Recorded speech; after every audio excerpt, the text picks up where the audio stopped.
Hi, how are you today? The improved package has arrived. We're having it fitted in time for FP1. Have a look at the factory report. What is up, guys, and welcome back to my Robert Kubica Career Mode on F1 2017. Coming into the Canadian Grand Prix this weekend, we've got ourselves a second power unit upgrade, this time with the fuel injection. As I said, we'll be looking to upgrade our engine as much as possible during the first half of the season, looking ahead to the next race in Baku or further along like at Spa or Monza. I don't want to be a sitting duck on those long straights. So we'll focus on the engine for now, and then maybe towards the end, looking ahead to Singapore and places like that, we'll look at our chassis and aero as well. Anyway, qualifying, it's raining. Of course it's raining. When has it not been?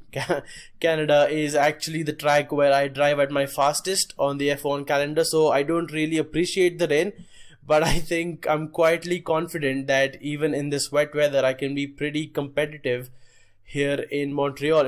It does look like the weather will be wet for the entirety of Q1 and Q2, so we'll forget about slicks and changing dynamic conditions and all that and just focus on getting the job done here in the rain on intermediate tires.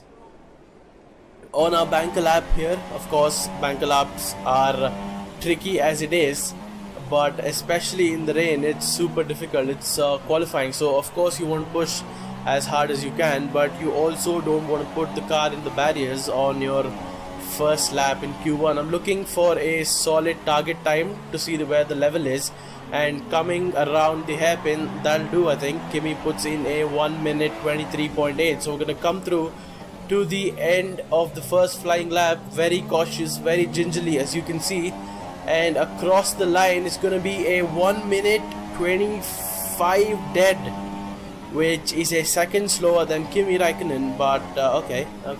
So we felt the track out now. It's not too bad to drive on, honestly.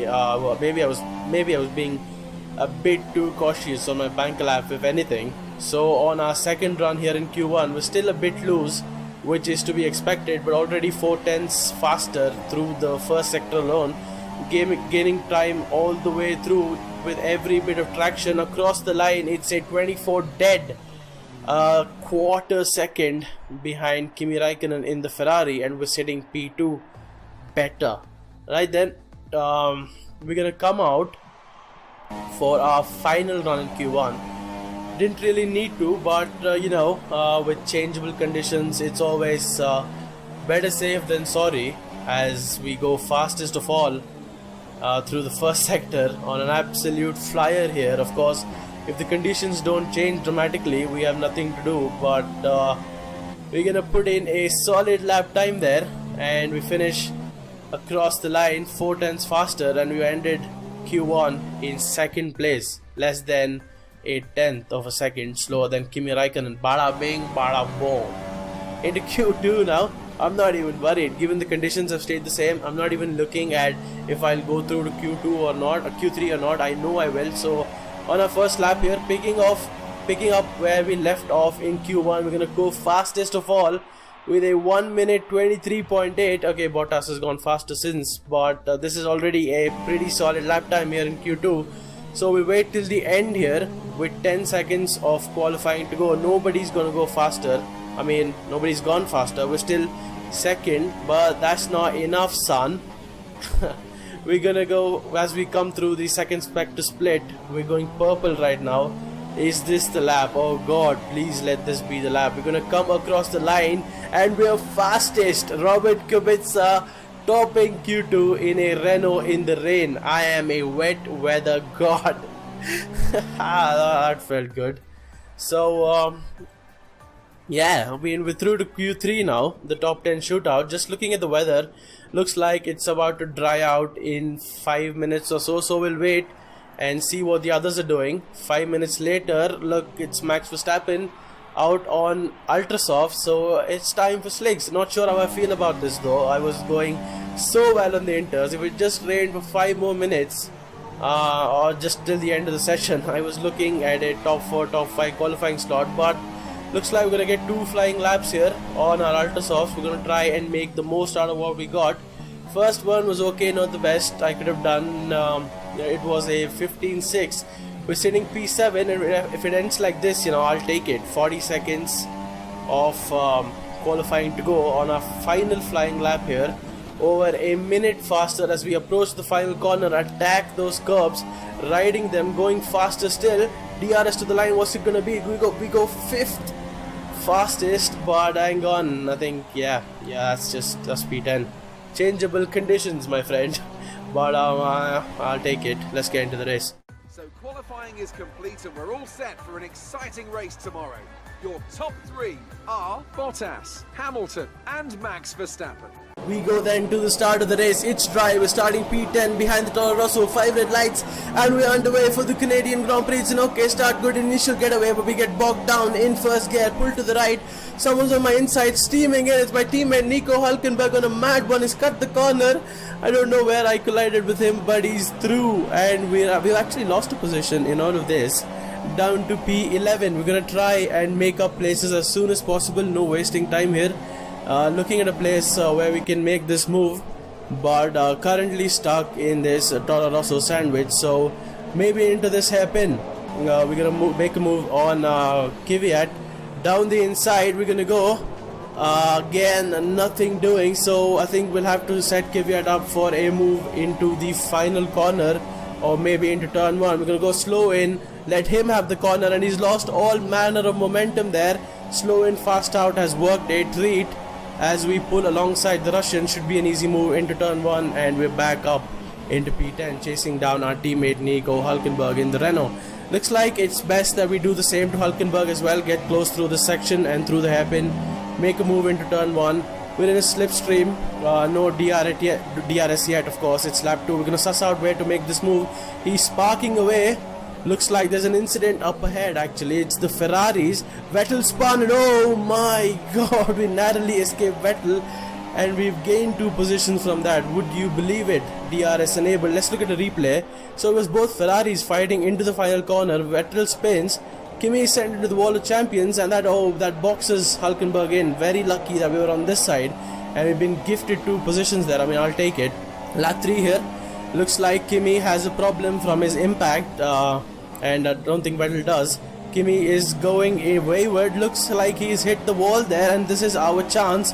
We're gonna chuck it up into Rich Mixer and dive bomb Kimi into the hairpin. Down the inside we go, and looks like it's a fairly easy move, I have to say. And at the end of lap 3, that's me ahead of both Ferraris. Not a statement that I thought I would be making this race, but there you go. And now we're left to contest with one Sebastian Vettel, who in his Ferrari, after the incident with Kimi, doesn't look like he's got any damage. As we defend to the inside of the hairpin, Sebastian gets a much tighter line, but we're still on the outside, and we managed to hold it ahead of the 4-time world champion. And I have to mention that in the corners, Sebastian was keeping up with me very, very well. He was much faster than me in the corners, but on the straights, I don't know if it was due to my car setup or what, or maybe because of my upgrades, but Sebastian could not keep up. Meanwhile, Sergio Perez is trying a move on Max Verstappen, couldn't make it down there, but he's gonna do it around the outside at the hairpin. And in fact, even before they get to the hairpin with his superior Mercedes engine, Perez is ahead of Verstappen. Meanwhile, calamities, absolute calamities for Valtteri Bottas, who retires from the lead of the race, bringing out the virtual safety car. That is madness for Mercedes. And at the end of the virtual safety car period, we've caught up to Max Verstappen in his DRS, going through to the final corner. We've got the slipstream. We're going to go down the inside, make him have the corner. He's lost momentum again, just like Danny Kvyat did, and this one looks like a bit of a cheat, I think, an unethical hack, if you will, make the AI lose momentum by letting them have the corner. I don't know, maybe I shouldn't do it the next time. Note that for next time. Meanwhile, the order up ahead looks like Lewis Hamilton is pretty comfortably in the lead. He's already made his stop onto Supersofts, and he's come out ahead of us, followed by Daniel Ricciardo in the Red Bull and the 2 Force Indias. On to lap 11 now. Vettel is still bothering us. I mean, we're both on ultra softs, and this time we're gonna make him go around the outside with Max Verstappen in tow, and looks like this time he's got much better traction around the outside. He swoops around the outside, and that's him past us, and it looks like our tires are gone as well, so we're gonna bring it in on lap 12. Looks like there's a bit of yellow flags for some reason. I don't know, but we're gonna bring it in for our stop onto super softs and make this go until the rain period comes along. But as we come out of the pit stop, looks like Sebastian Vettel is out of the race. How's that happen? Let's look at a replay. This is him coming to the line after overtaking us, and he's lost all control of the car and he's binned it into the wall of champions. What's happened there? Oh my god, that's a left rear puncture. And he didn't have any control over the car there, and that's wow. Sebastian Vettel in the wall of champions. There's a headline for you. Lap 14. After our sort of fighting with the faster cars, the result is again just like in the past. Nico Hülkenberg has come out ahead. This has sort of happened 2 or 3 times now, and I sort of don't learn my lesson. But this time it's okay, because it looks like he's got a 2-second lead right now, and as we come across to the end of the next detection point here, we've already taken half a second out of him in like within 2 sectors, as we see Stoffel Van Dorn parked up on the side of the road there. You know what I'm saying, like, yes, I'm taking time out of my teammate and he's ahead, but look, I'm going fastest of all and within 7/10 of him. But I think I'm gonna let him keep it, because I think he has screwed up here, if I'm honest, by coming out on another set of ultra softs, because the rain is coming down. The rain is definitely coming in about 10 laps or so, and his ultra softs aren't going to last that long. So even if I let him stay up there, it's okay for me. But at the end of the coming up to this hairpin here, we're in his DRS, and by now he's just a nuisance. Like I keep getting in his dirty air, and it's just easier for me to pass him. So he's gonna make me go around the outside, but we're gonna go down the inside here, and look, pretty easy, I think. I mean, and we're back up into P5 ahead of our teammate who's screwed himself over. Look, he's gonna the next lap, his tires are gone, and he has to make a second stop, and when the rain comes, he's gonna have to make a third stop, which was completely unnecessary, and he screwed himself over. But I mean, what can you say? And now with me past Hülkenberg, the rain's definitely imminent. Look, there's a sheen to the track. It's getting wet, it's getting hard to drive. I've got 2 faster cars in Max Verstappen and Kimi Raikkonen to defend from. And as we say that, look at Max Verstappen locking up. It's definitely getting harder to drive here, people. Verstappen recovers, but he's lost a place to Kimi, who is all over my gearbox right now. Remember, its DRS is still available. It's not been disabled yet. We're gonna make Kimi go to the outside if he wants this. He goes on the grass a bit and sort of slides into me. It's messy, but we keep ahead, and thankfully neither of us have binned it in the wall of champions or have any damage as far as I know. On lap 26 here, looks like time for inters. Pascal Wehrlein's out of the race. Marcus Ericsson's out of the race. I mean, wow, as far as laps go, that's a mad one for Sauber F1 team. And as I was saying, you know, definitely time for inters at this point. I mean, look, next lap on lap 27, even the racing line is going, and look how hard it is to just keep the car on track, just to keep the car going as I'm sliding all over the place. We are all driving pretty cautiously, and it's a matter of who pulls the trigger and makes the move on to inters. I think if I do it now, surely these two will react and follow me in, and that's what I'm going to do. Lap 28, DRS is disabled, which is usually a sign that it's time for inter. So we're going to box now, and looks like Kimi and Max will follow me in. Yep, that's good. So we're going to go on to the green sidewalled intermediate tires, which we will take to the end of the race, and our mission here is to just keep Kimi Raikkonen behind and hold P5. Or so I thought, because it looks like Ocon ahead has come in for inters 1 lap late, and his lead over us has been slashed from 20 plus seconds to 7.5, which I mean, with 5 laps to go is still a bit much, but we'll try. So now here's the deal, we'll catch Ocon whilst keeping Kimi behind, and we're doing it alright. On lap 31 we've already taken a second out of the gap to Ocon, so it's 6.5 seconds now. So as I said, we'll keep plugging away. I feel good in the wet, you know that from qualifying. For Lewis Hamilton, of course, it's all too easy at the top with his teammate Bottas retiring from the lead, Vettel in the Wall of Champions and Kimi behind us. Hamilton is lapping traffic onto a win here, but oh my god, Lewis Hamilton is out of this race with 2 laps to go. We'll look at a replay here. Absolute scenes. He's got an engine failure. Oh, that's harsh. And the race win has been gifted to Daniel Ricciardo, who comes around to see Lewis stranded. As we come through to start the penultimate lap, looks that there's Lewis Hamilton, and the gap to Ocon has been slashed further, 5.2 now.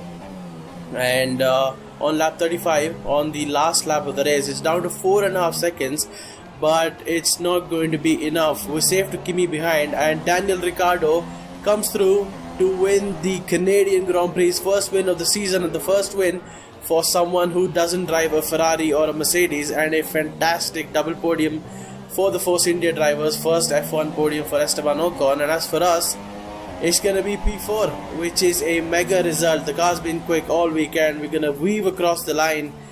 P4, boom! I'll take that.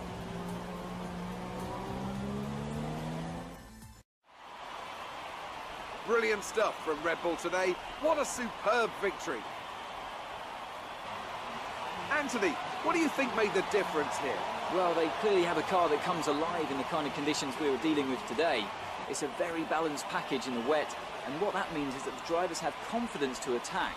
And having that confidence gets you on the power earlier, it lets you brake later, and can put you a long way up the road. So here come our winning drivers today, and what a race it was. There's been a big push at the factory lately to get these cars ready, and we can see the fruits of that labour today as Red Bull lift the winner's trophy.